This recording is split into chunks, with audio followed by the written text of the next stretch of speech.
আসসালামু আলাইকুম প্রিয় ফুটবল ফ্যান্স। আপনারা নিশ্চয়ই জানেন যে এফএ কাপে ম্যানচেস্টার সিটির আজকে একটা ম্যাচ রয়েছে, যেটা বাংলাদেশের সময় অনুযায়ী রাত 11:45 অনুষ্ঠিত হবে। ম্যানচেস্টার সিটি খেলবে প্রিমিথ আর্গাইল নামক একটা ক্লাবের বিপক্ষে।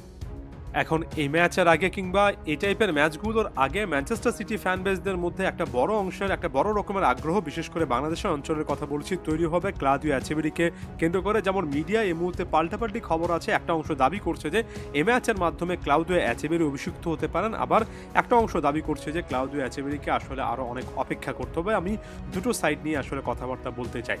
দেখুন, ক্লাউদিও এচেবেরি ম্যানচেস্টার সিটি স্কোয়াডে এসে পড়েছেন, তারকে আনভেল করা হয়েছে প্রেজেন্টেশনটা আপনারা নিশ্চয়ই দেখেছেন, এবং এটার মাধ্যমে ম্যানচেস্টার সিটির পরবর্তী যে কোনো ম্যাচ খেললে সেখানে ক্লাউদিও এচেবেরি স্কোয়াডে থাকতে পারেন। দলের সাথে যেহেতু আছেন, যে কোনো একটা ম্যাচে তিনি স্টার্ট করতে পারেন কিংবা বদলি হিসেবে নামতে পারেন। এটা স্বাভাবিক একটা ঘটনা প্রত্যেকটা ম্যাচের আগে পরে, তাই ক্লাউদিও এচেবেরিকে কেন্দ্র করে আলোচনাটা করার সুযোগ আছে। তবে আমি যদি এখানে একেবারে নির্দিষ্ট করে বলি, সামনের এই ম্যাচটাতে অর্থাৎ আজকের এই ম্যাচটাতে ক্লাউদিও এচেবেরিকে অভিষিক্ত হবেন কিনা সেটা এই মুহূর্ত পর্যন্ত নিশ্চিত নয়, এবং শুধুমাত্র পেপ গার্দিওলা এই কথাটা বলতে পারেন।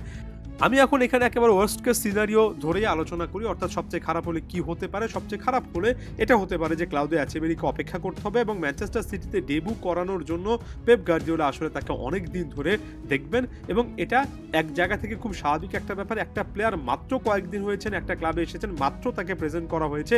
এই মুহূর্তে তাকে অভিষিক্ত বা একেবারেই লাইমলাইটে নিয়ে না এসে ট্রেনিং গ্রাউন্ডে তাকে আস্তে আস্তে সুযোগ দেওয়া, দলের বাকি প্লেয়ারদের সাথে একটা বন্ডিং তৈরি করা, এবং তারপরে গুরুত্বপূর্ণ একটা সময়ে এসে সেই প্লেয়ারটাকে ব্যবহার করা, একেবারে পরিণত অবস্থায় কিংবা দলের সাথে মানিয়ে নিয়েছেন এমন সিচুয়েশনে ব্যবহার করার যে একটা ইচ্ছা, সেটাকে আমি খারাপ কোনোভাবে দেখি না। যারা ফুটবল খেলেন, যারা ফুটবলের সাথে সংশ্লিষ্ট, তারা জানেন যে একজন প্লেয়ারের জন্য এই মানিয়ে নেওয়ার প্রসেসটা সবচেয়ে কঠিন শুরুর দিকে, এবং যত বেশি আপনি এখানে সময় ব্যয় করবেন তত ভালো। ক্লাউদিও এচেবেরি খুবই দ্রুত অভিষিক্ত হয়ে শুরুতে মানিয়ে নিতে না পেরে লাইমলাইটের বাইরে চলে যাওয়ার চেয়ে এচেবেরি একটু দেরিতে হলেও অভিষিক্ত হন, একটু দেরিতে হলেও সুযোগ পান, আস্তে আস্তে দলের সাথে মানিয়ে নেন। এটা আমার কাছে একটা বেটার ওয়ে বলে মনে হয়।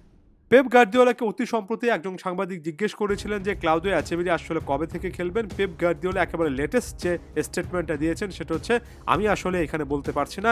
সিজন শেষ হওয়ার মাত্র 2 মাস আগে ক্লাউদিও এসেছে এবং আমাদের জন্য এখন প্রায় প্রতিটা ম্যাচই ফাইনাল।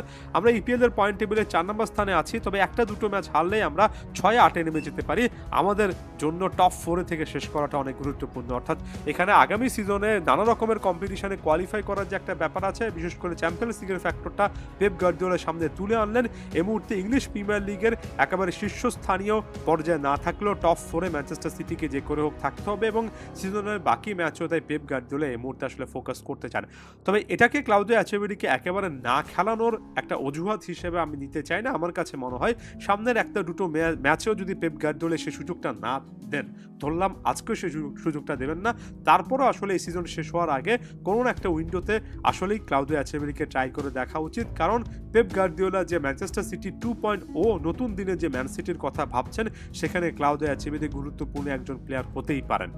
এখানে অবশ্য আরও একটা ফ্যাক্টর জড়িত। এই ব্যাপারটা একদিক থেকে পজিটিভ, আরেক দিক থেকে ভীষণ রকমের চাপের। সেটা হচ্ছে ক্লাউদিও এচেবেরি যে প্রোফাইলের ফুটবলার, আপনি যদি ম্যানচেস্টার সিটিতে ফাইনাল থার্ডে তিনি আসলে কোন জায়গায় একটা সুযোগ ডিজার্ভ করেন এমন কথাবার্তা বলতে চান, তাহলে সম্ভবত কেভিন ডি ব্রুইনের প্রোফাইলের সাথে আপনি অনেক বেশি করে মিল খুঁজে পাবেন। ডি ব্রুইনে কিন্তু এখন স্টার্টিং লাইনআপে থাকেন, ইনজুরি সংক্রান্ত ইস্যু থাকলেও ডি ব্রুইনে কিন্তু ম্যাচগুলো খেলছেন, তাই তিনি থাকা অবস্থায় অবশ্যই তাকে প্রত্যেকটা ম্যাচে ম্যানচেস্টার সিটি ব্যবহার করতে চাইবে।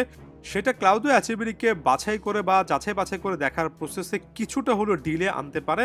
এটা একটা নেগেটিভ সাইড। আবার পজিটিভ সাইড এটা যে ক্লাউদিও এচেবেরি যখনই সুযোগ পান, তিনি যদি ভালো কিছু করতে পারেন, তাহলে ভবিষ্যতে ডি ব্রুইনে টাইপের প্রোফাইল খোঁজার যে একটা মিশনে ম্যানচেস্টার সিটি আছে, সেখানে ক্লাউদিও এচেবেরি গুরুত্ব পাবেন। সব মিলে যে মুহূর্তে আমি ভিডিও রেকর্ড করছি সে মুহূর্ত পর্যন্ত এটা নিশ্চিত নয় ক্লাউদিও এচেবেরি এ ম্যাচে সুযোগ পাবেন কিংবা কোন ম্যাচে সুযোগ পাবেন। তবে আমার কাছে মনে হয় ফ্যানরা এত বেশি অস্থির না হয়ে যদি ভবিষ্যতের পয়েন্টগুলোর দিকে দেখেন, একটু লম্বা চিন্তা করেন, তাহলে এচেবেরি এই সিচুয়েশনটা ভালো করে বুঝতে পারবেন। ধন্যবাদ সবাইকে।